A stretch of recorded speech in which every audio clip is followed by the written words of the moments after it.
পানির নিচে দুইটা ট্রিক্স এর মাধ্যমে 5-10 কিল ইজিলি করা যায়, কিন্তু তুমি তো ট্রিক্স জানো না। ওখান থেকে পিকে সাইনবোর্ডের উপরে চলে আসলাম, আসা মাত্র একটারে নক করে দিছি, যে রিভাইভ দিতে আসছে তাকেও নক করে দিছি।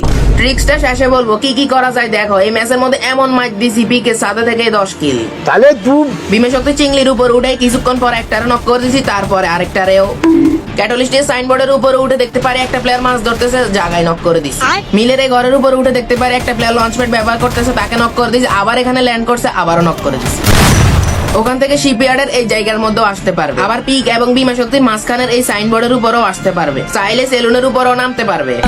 তুমি চাইলে আবার পানির নিচের এই উঁচু জায়গার মধ্যে ল্যান্ড করো, এনিমিকে পানির নিচ থেকে ভালো মতো লুট করে নিবে। আর যখনই তুমি এটা দিয়ে বাইরে হবে তখন এটা তোমাকে সেফ জোনে ল্যান্ড করাবে, যেমনটা এখানে দেখতে পারছো। ওখান থেকে ডাইরেক্ট আমাকে সেফ জোনে নিয়ে আসছে। যদি এমনটা না হয় তাহলে তোমাকে দেখে বুঝতে হবে তুমি কি ওই উঁচু জায়গায় যাইতে পারবে কিনা। যদি না যাইতে পারো তাহলে আবার এখানে ল্যান্ড করবে, আবারও ট্রাই করবে। আর পানির নিচ থেকে তোমাকে সবসময় সেফ জোনের দিকেই পাঠাবে। এখন তো তুমি গেমের মধ্যে গিয়ে আকাম করবা, যাওয়ার আগে সাবস্ক্রাইব এন্ড ফলোটা করে দাও।